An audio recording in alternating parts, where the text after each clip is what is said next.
మా నాన్నగారు చనిపోయిన తర్వాత ఇది నేను చేసేది, యాక్ట్ చేసేది అండ్ ప్రొడ్యూస్ చేసే ఫస్ట్ ఫిల్మ్.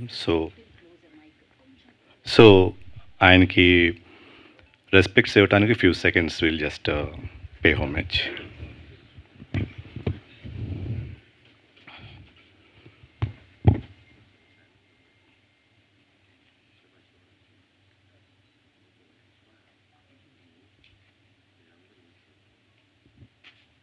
యా,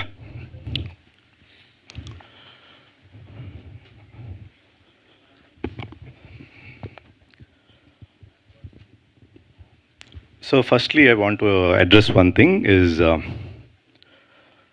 చాలామంది ఫ్యాన్స్ చాలా మీడియాస్లో లేకపోతే కలిసినప్పుడు కానీ అసలు వడ్డే నవీన్ గారు ఎక్కడున్నారు, ఇక్కడ ఉన్నారా లేరా అనే ఈ సందేహం అనేది చాలామందికి ఉంది. నేను ఎప్పుడూ హైదరాబాద్లోనే ఉన్నాను, బట్ ఎక్కువ ప్రెస్లోకి కానీ అట్లా కనపడలేదు కాబట్టి I was most of the time with family, friends and in my own homely life. So అయినప్పటికీ ప్రతిసారి ఫ్యాన్స్ కానీ ఆడియన్స్, తెలుగు ఆడియన్స్ కానీ ఎక్కడోసారి నన్ను గుర్తు చేస్తూనే ఉన్నారు. For that I'm very thankful to them.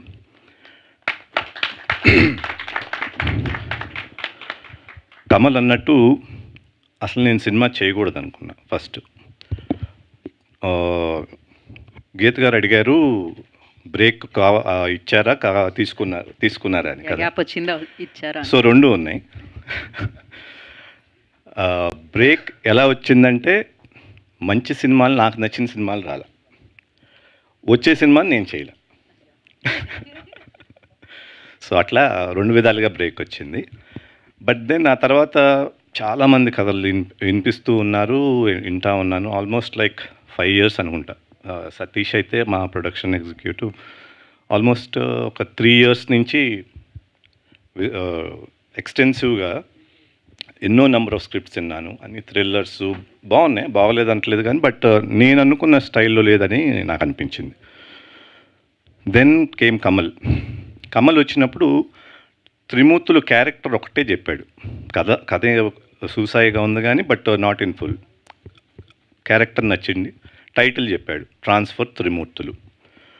ఈ రెండితో ఆల్మోస్ట్ 1 year కూర్చున్నాను, డెవలప్ చేశాను. సో అక్కడి నుంచి డెవలప్ అయ్యే లాస్ట్ మినిట్ వరకు కూడా సినిమా చేస్తానా లేదా అనేది సందేహమే. వస్తే మంచిది చేద్దాం, లేకపోతే ఇట్లా ప్రశాంతంగా ఉందాం అన్నదే ఐడియా. సో ఎప్పుడైతే ఫుల్ఫిల్లింగ్గా కథ వచ్చిందో then we started production and shooting wise very ఫాస్ట్గా అయిపోయింది. పోస్ట్ ప్రొడక్షన్ కూడా బాగా ఫాస్ట్గా అయింది. సో ఈ సినిమాకి హై క్వాలిటీ స్టాండర్డ్స్ ఉంటాయి. కథ పరంగా, కంటెంట్ పరంగా స్ట్రాంగ్గా ఉంటుంది. అఫ్కోర్స్ ఆడియన్స్కి నచ్చాలి, అది వేరే విషయం. దీంట్లో చేసిన ఆర్టిస్టులు కానీ ప్రతి ఒక్కళ్ళు they have really put them selves, especially my team. Karthik అనివ్వండి, కళ్యాణ్ కానీ, భిక్షపతి గారు కానీ, అందరూ, మన editor Vijay, all of them have work as a homely team. ఏదో డబ్బుల కోసం చేస్తున్నాం అనుకోకుండా they really worked hard and they put them selves. So ఇట్లా ట్రాన్స్ఫర్ త్రిమూర్తులు అనేది ఫామ్ అయింది. పోస్ట్ ప్రొడక్షన్ కూడా అయిపోయింది, రెడీ ఫర్ రిలీజ్. అండ్ ఈ అన్నిటికీ ఇప్పుడు ఆడియన్స్ ఎంత అడిగినా ఎప్పటికప్పుడు మీడియా దాన్ని ప్రమోట్ చేస్తూ ఇన్నేళ్లుగా 10 ఏళ్ళుగా నేను కనిపించకపోయినా కూడా ఎక్కడో దగ్గర నా ప్రస్తావన తీసుకొచ్చి ఒక్కొక్క ఆర్టికల్స్ వేసి ఇట్లా చేసినందుకు I would really thank the press for it.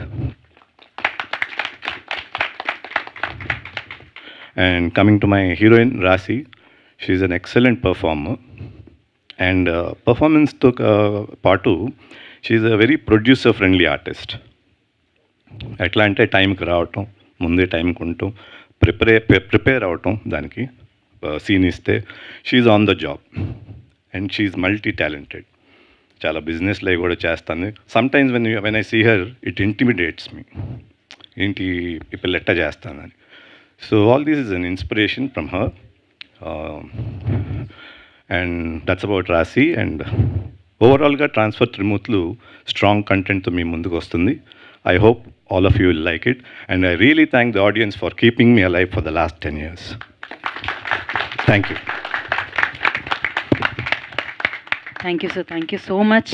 And of course ఆ రోజుల్లో ఆ సినిమాలన్నిటితో నవీన్, మీ పేరులో ఉన్న విన్ అయ్యారు మీరు.